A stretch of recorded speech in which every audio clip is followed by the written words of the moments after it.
This is a 6x18 jet hand feed ball roller surface grinder, so table moves on ball bearings.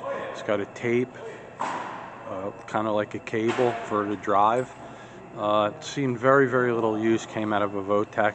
It's got a 618 Walker chuck on it, very clean machine.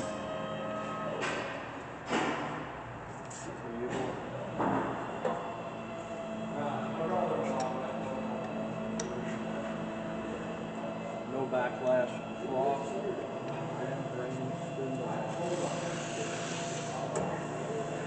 You can hear it, no vibration, very good machine.